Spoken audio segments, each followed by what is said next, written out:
Di video kali ini saya akan membahas konsol generasi terbaru yang baru saja di launching oleh PlayStation.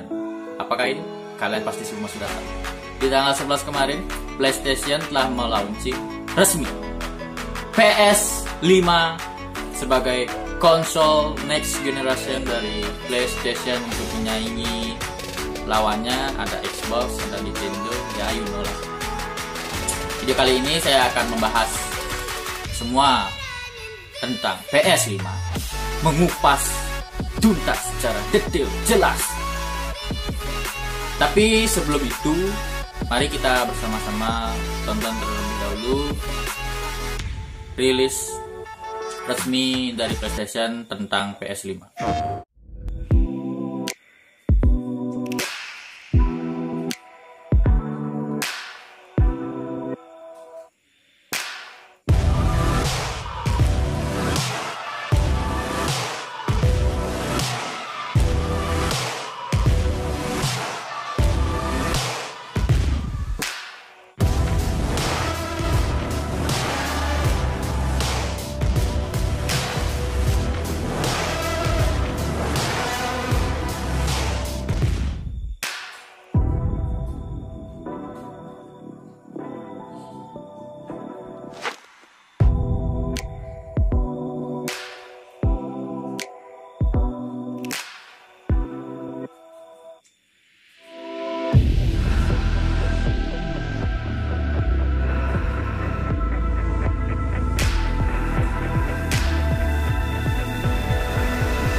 Oke, videonya udah selesai saya tonton, sangat menarik. Hal pertama yang ingin saya bahas di sini yaitu yang pertama, di PS5 ini hadir dengan dua edisi, yaitu bisa kalian lihat yang di sebelah kanan ini adalah PlayStation 5 Digital Edition, dan yang di sebelah kiri itu PlayStation 5 yang reguler, yang standar atau ya bisa dikatakan disc edition. Bisa kalian lihat perbedaannya, yang di sebelah kiri itu ada lubang untuk memasukkan kaset atau Blu-ray disc, dan sementara di sebelah kanannya itu lebih ramping dia. Perbedaannya ya dari segi desain dan untuk fisiknya kelihatan berbeda. Kalau untuk fungsinya sama saja sebenarnya, kalau main game ya sama aja sih. Cuman kalau untuk versi digital editionnya, gamenya kalian nggak usah beli kaset atau Blu-ray disc lagi. Itu kalian tinggal download di PS Store, dan pasti kalian harus punya koneksi internet untuk melakukan hal itu.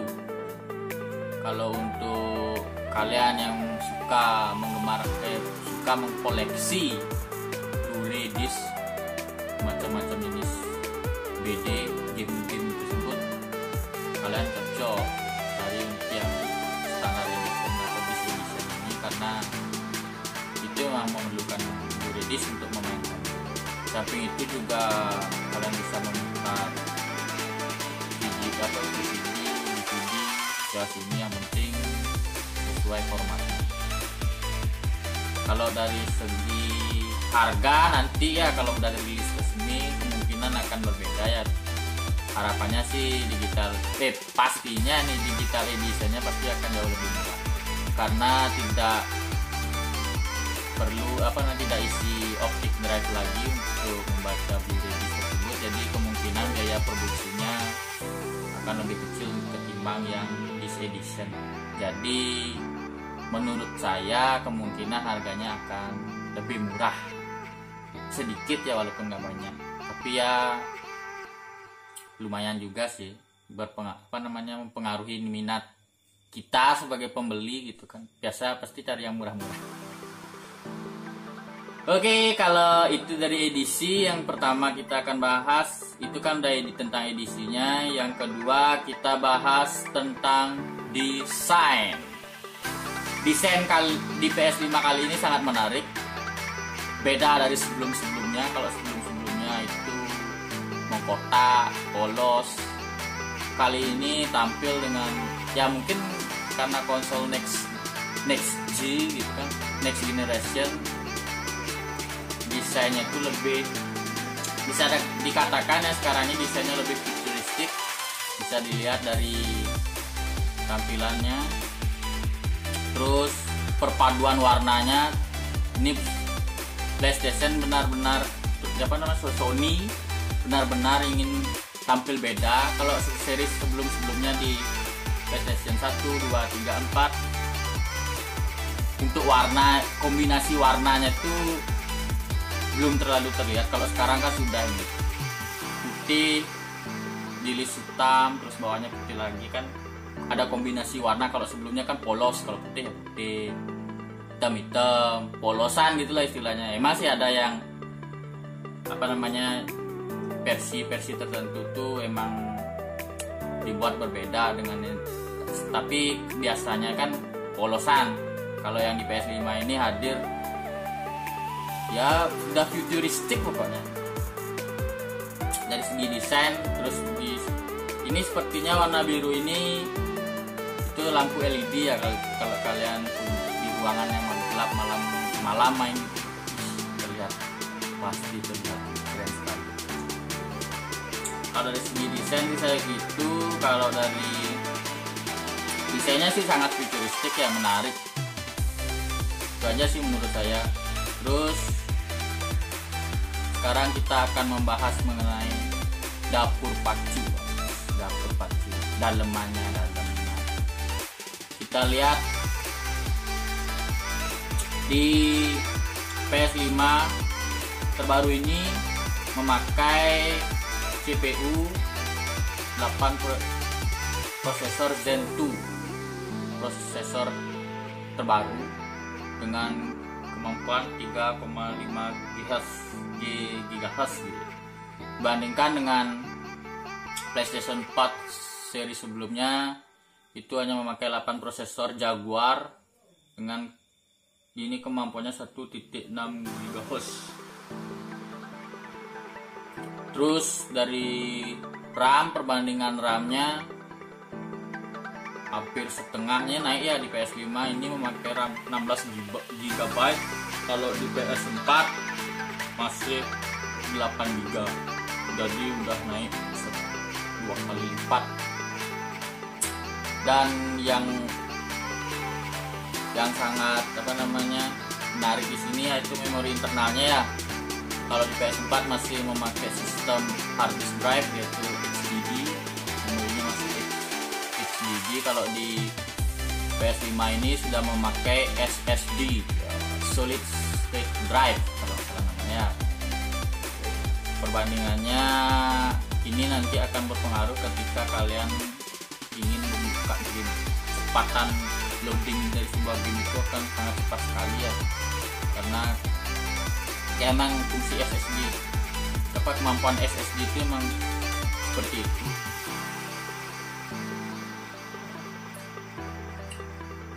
Terus untuk di PS5 ini juga sudah support di TV dengan format 8K.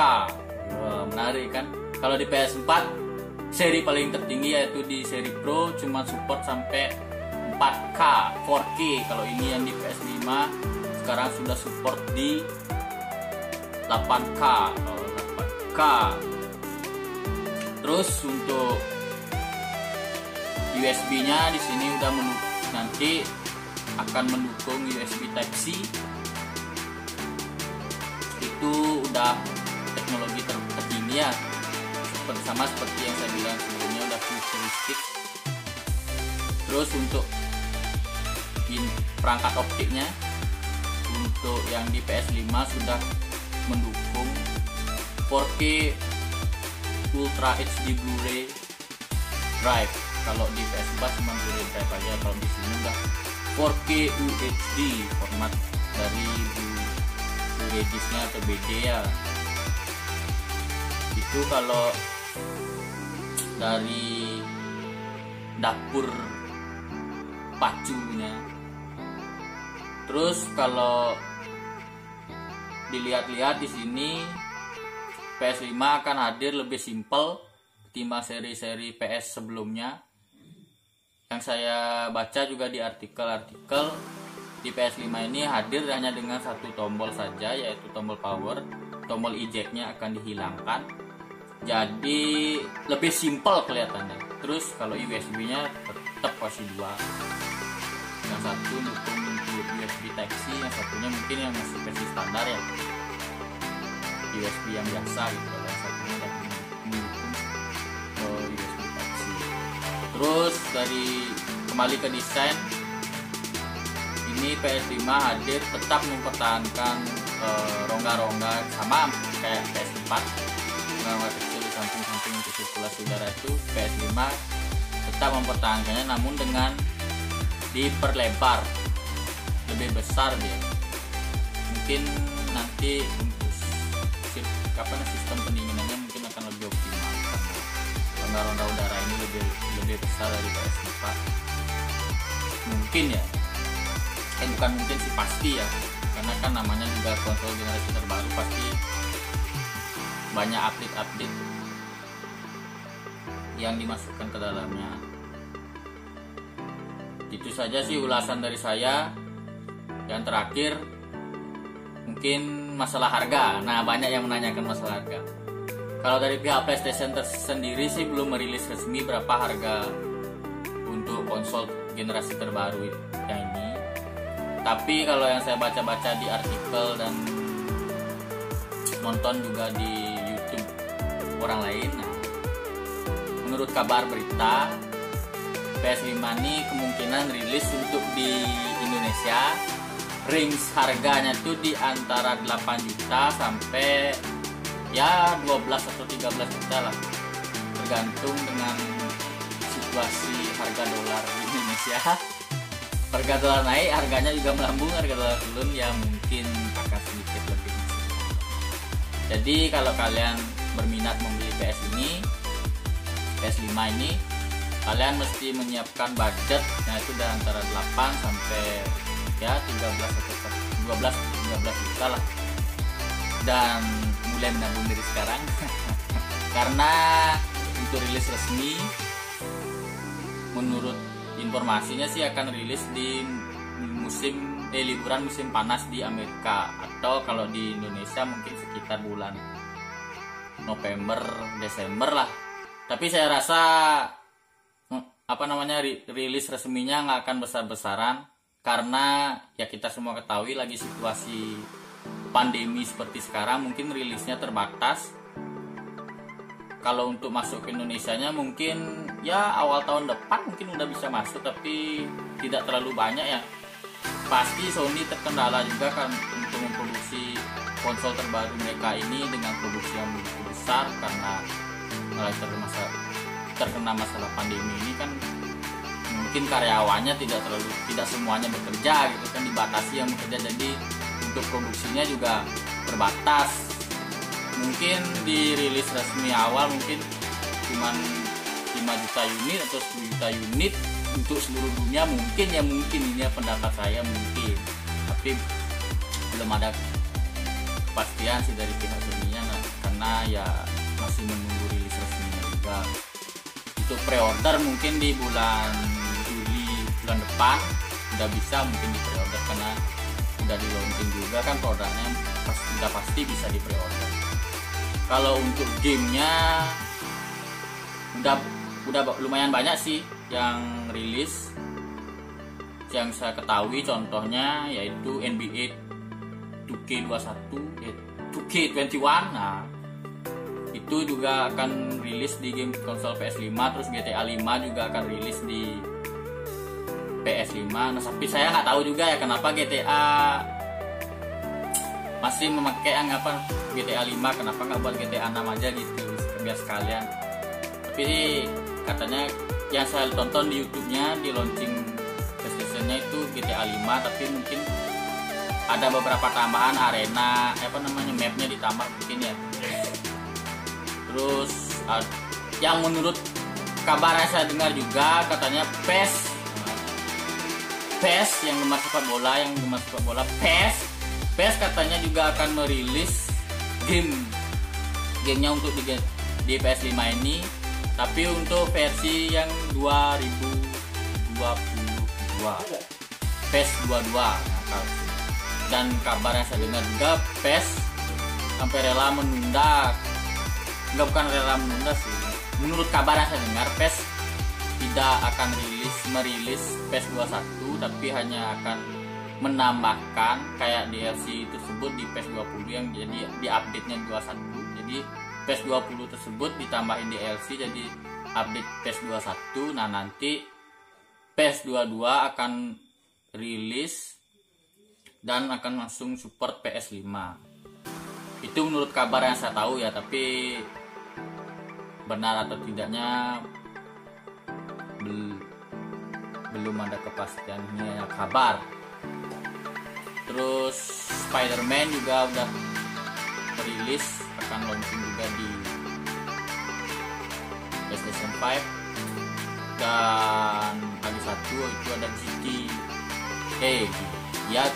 dah Gran Turismo, tapi yang di seri ke-7 nya akan rilis di PlayStation 5. Dan masih ada beberapa game survival, game berpetualang, bertarung, masih ada sih lagi, tapi kayaknya sih listnya kalau dihitung kayaknya baru nyampe 50-an deh list gitu. Saat saya buat video ini ya, kedepannya pasti akan lebih banyak seiring berjalannya waktu, seiring berkembangnya teknologi, pasti akan sebanyak game-game menarik lainnya akan hadir. Dan jangan khawatir juga, karena menurut info yang saya baca, PlayStation 5 ini juga akan support DualDisc untuk DualDisc di PS4. Jadi kalau kalian main PS4 yang belum tamat masih bisa lanjut di PS5. Itu aja sih. Oke, saya rasa sekian untuk ulasan singkat tentang PS5 kali ini. Jika kalian senang dengan video saya, tolong kasih jempol kalian di video ini. Jika kalian tidak suka, nggak apa-apa, dislike aja. Kalau kalian ingin melihat saya di video berikutnya, tolong tekan tombol subscribe dan aktifkan notifikasinya untuk biar tidak ketinggalan video-video terbaru dari saya.